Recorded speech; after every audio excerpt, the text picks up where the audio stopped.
Alrighty, it is basted, it is pinned, just for a little extra support. And now it's time to get quilting. Like I said before, I'm not sure how I'm going to quilt all of the individual aspects of it, but I do have some worked out. So we're going to get started with the candy corns that I am constantly trying to call acorns. But that's what we're going to get started with. We're going to get these totally secured so we don't have to worry about them coming off, even though the web has been doing a great job. But I would just feel better once it's completely secured. And I know that some people actually stitch it down prior to quilting, but I prefer to do it with it quilted because I think it gives it a little bit more of a poof, some greater dimension. So that's what I'm going to start with today. I hope you'll join me.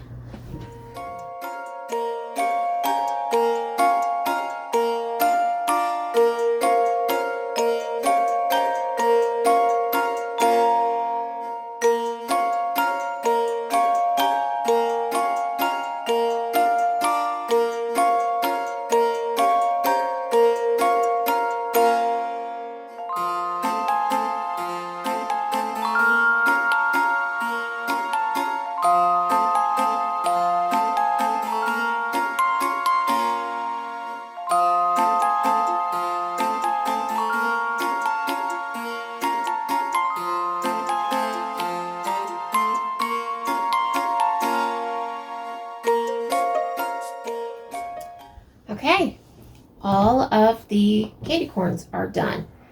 And in case you were wondering what I used, if you're new to quilting, I used this quilting bit right here that I have from my machine. Now, everybody has different feet for different purposes, and I like using this one when I quilt because you can see exactly where you're going and what you're doing. And I have a tiny little red mark on either side of where the needle goes. And I think it is maybe about 1/16 of an inch, something like that. So I use this to line up on the outside, and then I get the stitching just on the inside for the acorns, candy corns. Oh, good gravy. I'll probably start saying it correctly after this project is done. But, so you can see right there, maybe you can see that I'm lining the foot up where the red is right here on the edge. And then the stitching is just on the inside, and that works really well for me. Also, I'm going to be using this foot for this next part that we're going to work on. And that is these beautiful prints right here. So what I'm going to do is I think I'm just going to do a simple echo quilting right here. Now I could take a small ruler, line it up on the edges and do that. But what I'm going to do instead is I'm going to use this foot, the whole foot, to line it up along the edge. And when I get close to where I think I'm going to need to pivot, I will raise the foot up, go ahead and turn the project while the needle is down. Important to keep the needle down. Turn it and see if it's lining up or not. Now, if I do it over here too quickly rather, or too soon, that's the word I'm looking for, then you can see it won't line up. And if I go too far, it won't line up that way either. So it's not a big deal just to have the needle down, lift up the foot, do a quick pivot, turn, see if it's where it needs to be, then put it down and adjust accordingly. But I would suggest not to wait too long, because then you're going to have to take those stitches out, and you don't want to do that. So check early. See, check, check, check. It's not difficult, and after a while you really get an idea of exactly where you need to pivot to get to all the sides. So I'm going to start on that, and I'm going to quilt around all of these beautiful prints. I don't know what I'm going to do here yet. Haven't decided. I do know what I'm going to do here. I know what I'm going to do here. I think I know what I'm going to do here. We'll see. I might change my mind. That happens. And I cannot be the only one that changes her mind when she's quilting. Okay, so back to what I was saying. I need to get started on this. Let's go.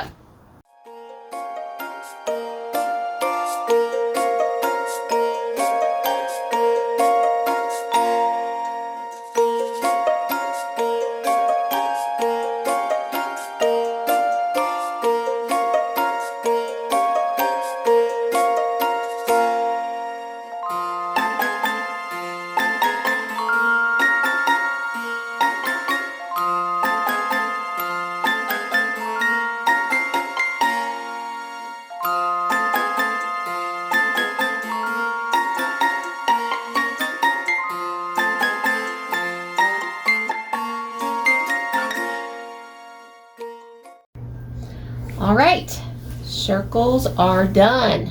Okay, next, I still don't know what I want to do with these parts. So until then, I'm going to work on these dark brown stripy parts. And I think what I'm going to do is go down one side and then come like all the way to here. Like so, partially on this dark part, then come over here and go down this way and then go that way. And then I'm going to come down this way, so I will actually have some little X's in these larger dark parts. I think that's what I'm going to do. And there should only be stopping and starting at the top, stopping on the side or the bottom, however you want to refer to it. I think that's what I'm going to do next while I'm thinking about the other things I want to do. Okay, let's get busy.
Hello friends, let's have a little chat.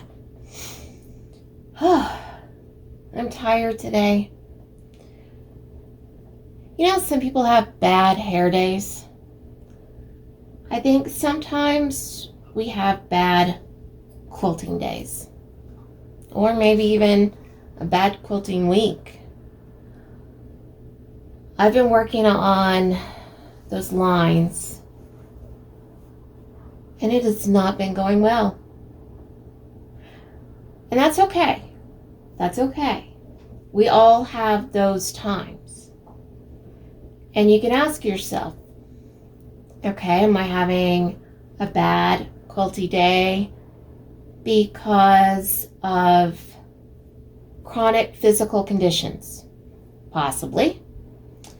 Am I having a bad quilty day because of poor eyesight? Possibly.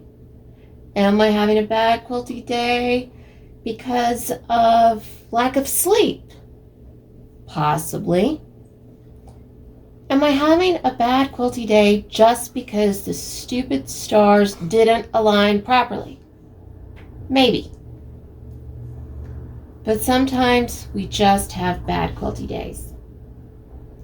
I know that when I was growing up, I was taught that if I was going to do something, I needed to do it perfectly or not bother doing it at all.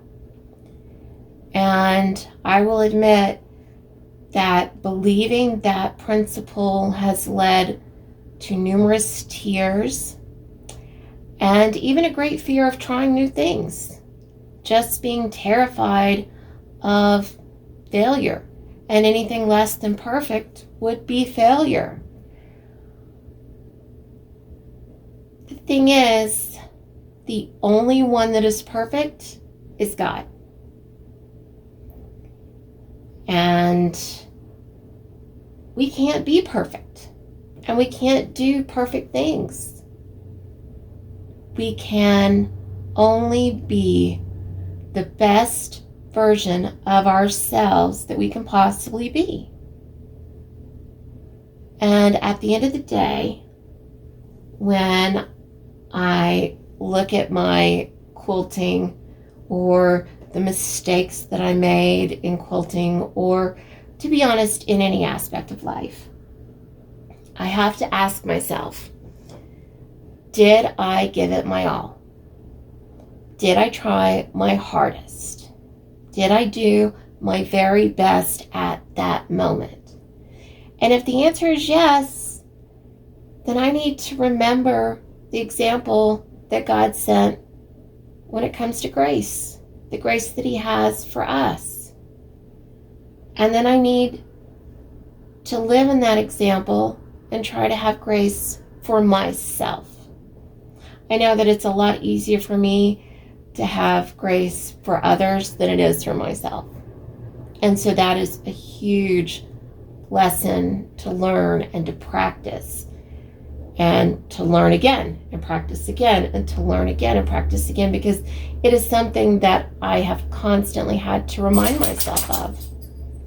So it's okay if you have a bad quilty day. It's okay if you make mistakes. And even what's going on with your projects may or may not be something that you have control over. Maybe the basting spray you used has failed. Maybe the fabric you used was not made well. Maybe the thread wasn't made well. There are a million and one reasons and possibilities why a quilty activity or any activity can go awry. Don't get hung up on perfection. Show yourself grace. Enjoy the process. And at the end of it all, you will have something that you put your whole heart into. And that in and of itself is more than enough. Okay. Now, I have to get back to the quilting because this is taking me forever. But I will be back after I get these lines done so that we can talk about the next part that I'm going to do. See you guys in a little while. Okay, we did it. All of the stripy stripes are done. I will confess, it looks a little bit like a drunk mouse did the driving. Can you hear my dogs shaking their collars? Good gravy. Anyway, I need to take care of threads, and then I'm going to work on quilting this area, but that is for another day. So, until then, I hope you're cozy in your jammies.